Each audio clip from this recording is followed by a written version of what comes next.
So it's needless to say, I think I mastered this cameo by now. And there's actually quite a lot of people that still are very confused and like they just don't really understand how to use Shujinko. And I think that's a crime. I think you should really learn how to use this cameo because he is very fun. Complicated? Yes, he can be complicated. He can be very overwhelming. But I'm going to show you some tips and tricks and tools you can learn today that will just make him so much easier to learn. I'm going to show you some basic, like, just how to kind of use him, some basic move stealing you can practice. I'm just going to show you all the good characters to practice with, and then the rest of it will come with you over time. So let's just jump into it. So now we're talking about Shujinko, and I'm assuming you watched my basic Shujinko guide, which just talks about kind of like how to basically do things with him. But today I want to go a little more, not in depth, but just how to practice with them, who to practice them with. I think the first really good one is with Mileena. But real quick, I do also want to talk about actually charging him. So if you can just learn how to do a combo, like with his crumple stun, like you get like a hit confirm into his crumple stun, which is his forward cameo, up cameo. And if you can learn how to get a combo with that, like do a hit confirm into it, any kind of basic combo after this, like I'm just going to do a really simple one. And then you just charge him, like you do an input, then you finish the combo, and then he's fully charged by that point. So if you can do a hit confirm, obviously that wasn't optimal, but if you see what I'm kind of doing, how to like charge him up easily, is I do the inputs first, and then I just kind of use like the animation time to my advantage. So after the crumple stun, if you see my input, I just kind of input it all really fast, and by the time the combo ends, he's already gone. And you can treat like a crumple stun pretty much like a launcher. Like with Omni-Man, he has his back 1-1, and that's a launcher. So his normal kind of combo you'd get from that would be like this. So you can treat it exactly like a launcher and just do this. And all of that while you're also kind of charging him up. See, I did like the input. I did like the 1-2 input and then Shujinko. So do your first input before either your special move or either another input, whether it's going to bounce or not. You do the input into Shujinko. It's almost like a special move, but the special move doesn't come out. And then you're just kind of like, try and practice doing that with Shujinko if you want to play him more often, to get him to charge up faster. Another thing is you can charge him up in the middle of animations too. Like this is a really long animation. Uncharge him in the middle of a combo. Still use him for a crumple stun. Like you see me do that a lot. If your combo relies on like, if your combo does rely on doing the crumple stun in the middle of it, it's always good practice to see if you can like charge him and then uncharge him in the middle of your combos. So you can get crumple stuns and then like, right, you pretty much want to do it like a little bit before the crumple stun. So like with Omni-Man it's easy, because if I'm doing something like this, that bounce up right there is a long animation, so I can uncharge him. And then during this animation, I just kind of charge him up again. Another really good way is teleporting. So if you're like full screen away, you can send him out and then teleport, and then he's all the way over there charging, and they're not going to hit him. The best way to charge Shujinko is to not be in their face when you're charging Shujinko. I do it sometimes, just because I have like really good like 1-2 plus frame pressure. But I mean, you don't want it like directly in their face. You can also hold it and it'll run behind them. Another good way, a really easy way, is just throwing. And then by the time the throw animation's done, he'll usually be done. Or if it's a really quick throw, you can kind of have them run further away, so they're further away from you and you can charge faster. Or you can charge more without risk of getting hit. So there's just really easy ways to get him to charge up. So once we do have him charged up, though, I'm going to leave him full to make my life easier. Once we do have him charged up, though, Mileena's a really good one to practice actual like move steal combos with, just because her bounce up is, or her pop up is really basic. It's just a normal. There's no extra move stealing with it. There's no alternate move stealing with Mileena. It's just the ball roll. And with it, you can do pretty much like any combo you can get from like a back 1-1, or at least with Omni-Man's back 1-1, pretty much treat it exactly like a normal launcher. So with Omni-Man's back 1-1, you can get something like this. And with a lot of actual launchers, some launchers, you actually can't do like the super optimal stuff. I would try and lab it, but with Mileena, it's pretty easy.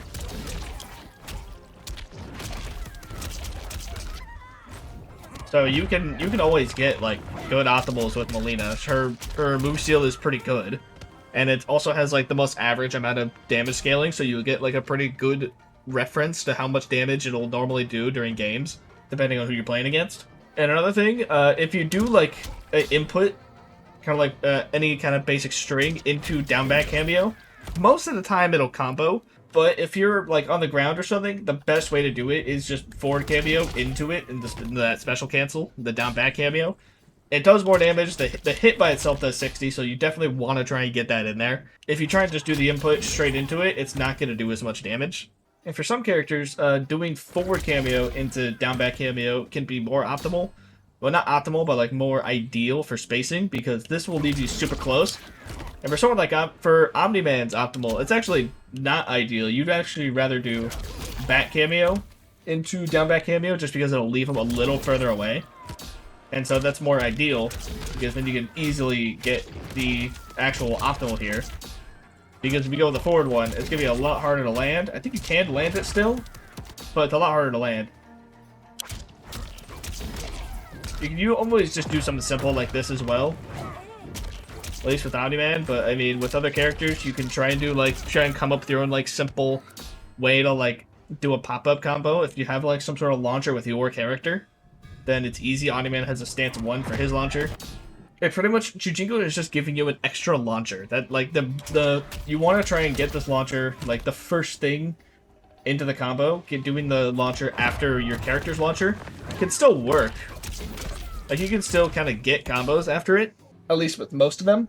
But some of them you might have to lab, because not every single one can do a launcher after a certain amount of hits of gravity. But Mileena's is pretty simple. After a lot of gravity, you can easily just still do it anyway. Even I was able to get a stance 1 there afterwards. That's just an example of stuff you can do with Mileena. But Mileena's a really good one to just kind of start practicing with, because she has the most basic pop-up, and pretty much every other pop-up is going to follow the same rules as her. With some exceptions, you'll probably find that out the hard way in games if you don't lab every single character, and that's fine. You'll just learn while you're trying to play. And then if you do come across a character that you're unsure about and you're playing against them and you don't know what to do because of the move steal, after that game, if you lose or win, just go to practice mode and see what you can do, so that next time you be more prepared. That's kind of how I learned Shujinko the most. Alright, moving on to someone like Homelander. Homelander is going to be a ground extension move steal, which there's actually quite a few characters that do steal moves like that. And then Quan Chi, Sub-Zero, Scorpion, things like that. But when a ground extension ones, you kind of just want to figure out a normal combo before you do this. So without Shujinko, you'd come up with some sort of combo you can do with Crumple Stun. That wasn't a good example because I dropped it, but this is going to be a normal reptile one. Does 41%. But with a restand, if you do Shujinko into the restand one, you can get an even more optimal version of it with reptile specifically, but you're pretty much going to get pretty much near 50% for the restand ones, just because the damage scaling on them is crazy. I don't know why, but if you do a normal combo, and then especially corner combos also apply here, if you have a really optimal corner combo, then obviously go for something like that, because you got a restand. You might as well go for the most optimal version of it.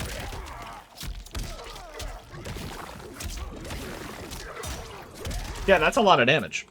And that's just with Reptile. For other characters, probably a bigger and better corner combos. I know Noob Saiba definitely has a lot, so I mean, things like that can just... It accesses a lot of things you can do with the restand ones, which, I'm not gonna lie, with the restand ones, they're not they aren't that complicated. I say they access a lot of stuff, but they aren't that complicated. They're just do a normal combo that you'd normally do if you got a punish or something after the restand, and that's kind of all you gotta do. And I also picked Homelander because he has some really cool qualities to him. If you hold it, I'm holding the Kameo button, he actually just hovers above you.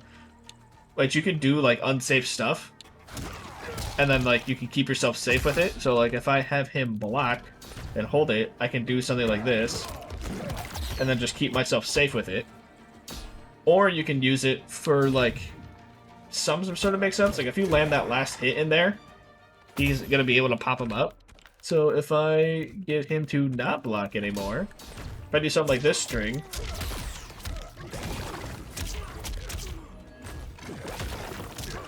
then you can do a full combo like that. It's kind of like a Movado a little bit, where if you get a pop-up, you can just kind of get a normal pop-up like that.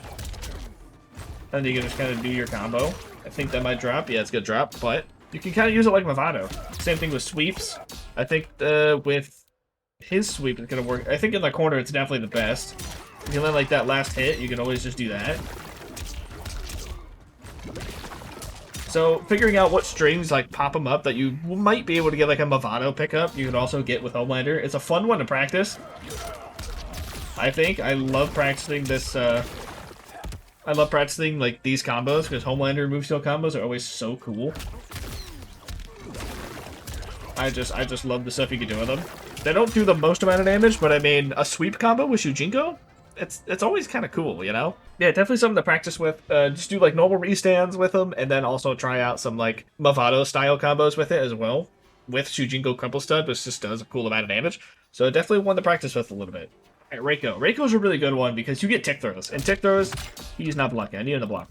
Tick throws pretty much allow you to get a grab and then get a throw combo. That's a throw. Like, I'm gonna... Yeah, he's blocking right now. The normal things like this aren't going to land, but, you know, do this, and it will land. And what I'm doing here is you don't actually want to do, like, forward Kameo or back Kameo into it. When it comes to, like, Reiko's tick throw, or even T1000 as well, he also steals a throw. But we're going to cover Reiko's, he's the simplest. It's just because you don't want to actually do... This doesn't work. Like, back Kameo, forward Kameo, they don't work. It leaves too much hit stun, so you're not actually able to do that. You want to do it like on block and do it like raw after a string. Like this move ends in an overhead, so if you have strings that like have like double lows or like an overhead in them, you can always mix them up by just doing a throw instead and then doing like a combo afterwards. And the only thing about this is that you can't get any air extensions. Like if you're really good at like doing like an air extension move at the end of or at the beginning of a pop-up, you're kind of forced to do a ground pop-up or like a ground move into something of a pop-up and then try and get like a normal kind of combo with Crumple Stun afterwards. It's not going to do like an uber amount of damage. Comboing into it is also not ideal. Like if you have a move that pops them up like that, it's not really like worth doing. Like, I don't think this is at all worth doing. You could just do a normal combo and then save it for, you know, the tick throws, which tick throws are already pretty good. But there are a few buttons that this doesn't work with. I think stand 3 is one that normally just doesn't work with it doesn't work with it for some reason. I don't know why. There's also a few buttons that, like, also, for some characters, some buttons don't work, like T1000. I mean, standing 3 for all characters, I think, don't work with Shujinko's throw.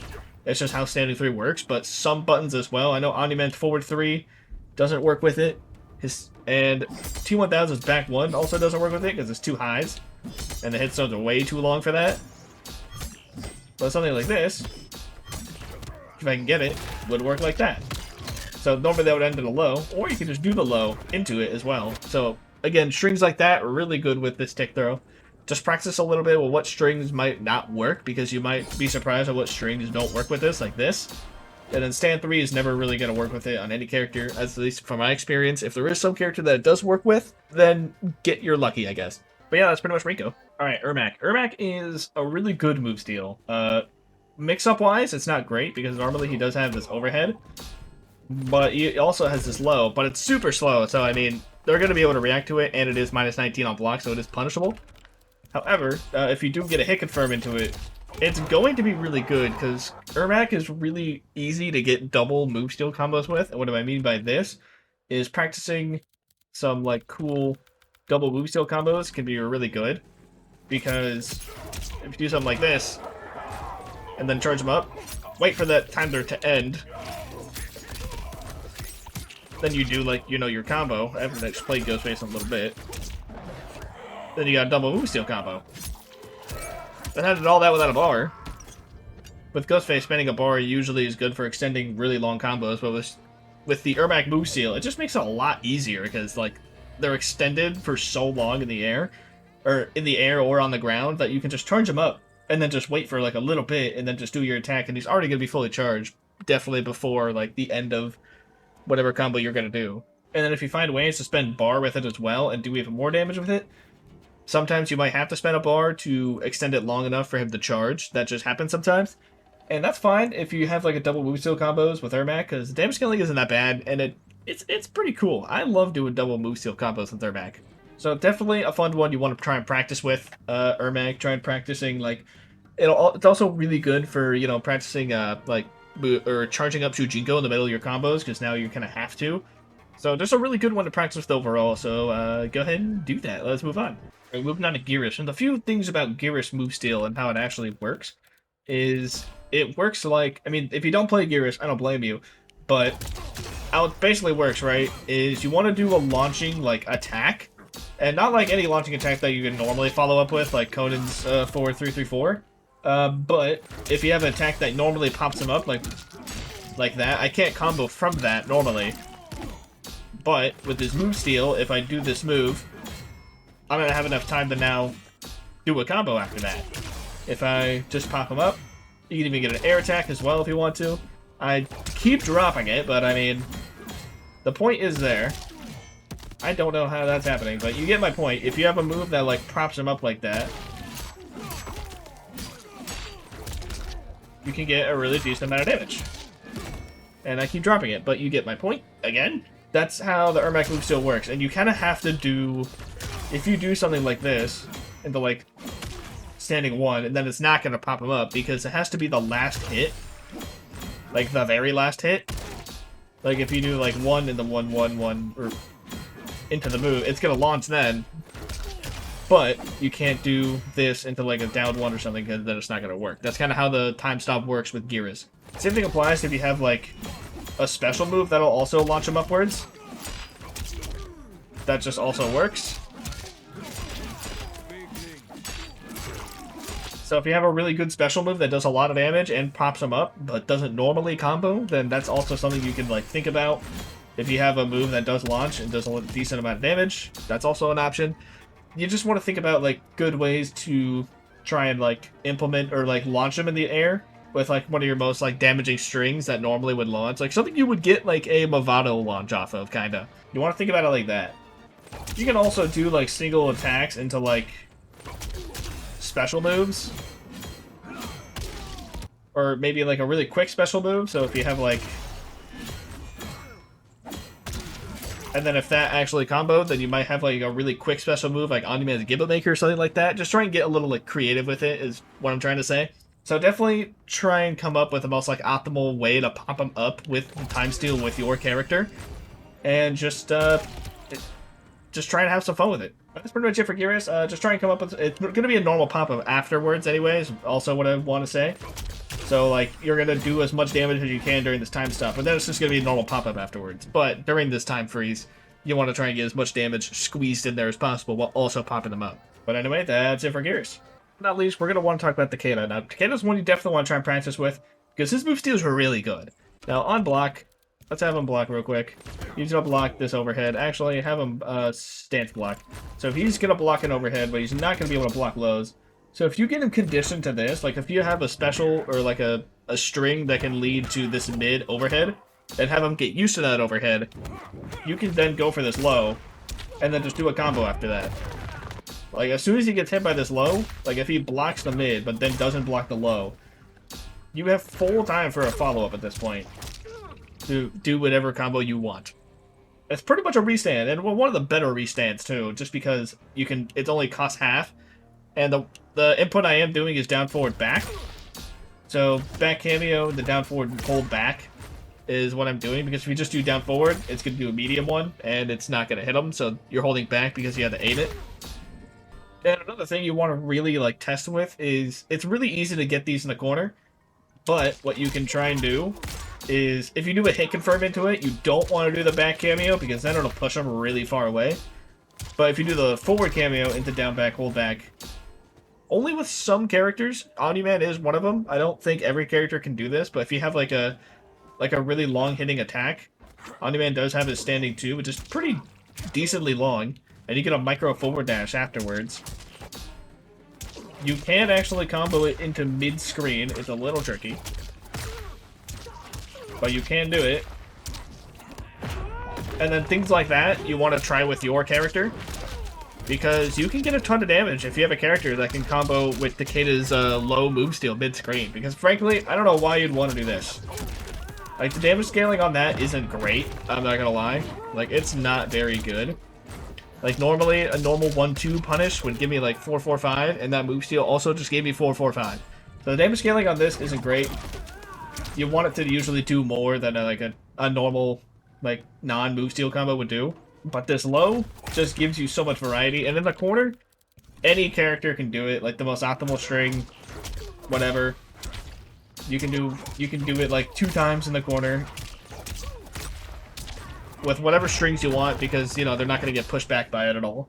And you can even get a corner combo with that. Automate doesn't have a really good corner combo that does more damage than just, you know, doing this. But if you have a character that does a really good damaging corner combo in the corner, yeah, this move is going to be absolutely insane.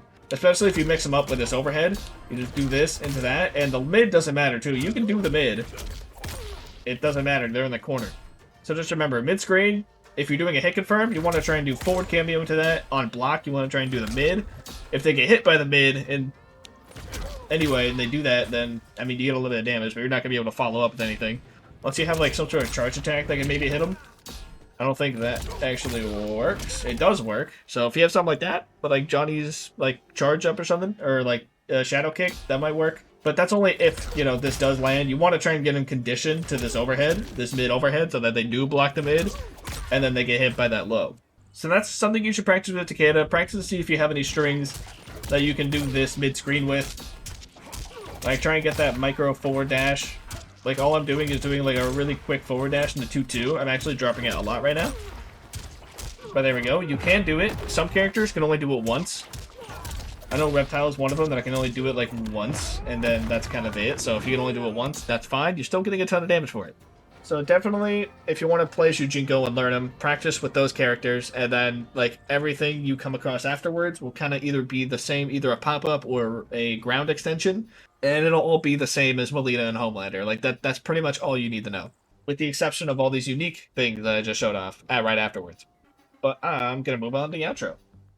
Well, that is going to be Shujinko for you. I know I didn't cover every single move steal, like, ever. I just wanted to cover, like, the characters you should practice with when you first learn Shujinko, and then, like, kind of, it really is just learn as you play. Like, when I first started Shujinko, of course I didn't know everything. I kind of just labbed as much as I could when I had the free time, and I also just learned through playing. Like, I just played games. I even played, like, some towers with Shujinko, learned some new stuff, and then as I was playing, like, casual games with him, I just kind of threw out moves and see what it did. It also helps to like go in practice mode, do just random character select for the opponent, and then just see what you can learn new from that one character. And if you do that, like every few days or so, you'll eventually learn everything. Because I'm not going to lie, that's actually how I learned everything. I just did random character select until I went over every single character and I learned something new about them. Like, knew about their move steals. And it really helped. I know so much about move stealing with Shujinko. It's actually a little sad, I ain't gonna lie. But I really hope you learned something new with this video. I hope your Shujinko adventures begin, because I want to see more Shujinko players out there. Screw these freaking pressure and safety cameos, alright? Shujinko's kind of too awesome to not play. But I really hope you all enjoyed this video, learned something new, and I will see you in the next one. Later.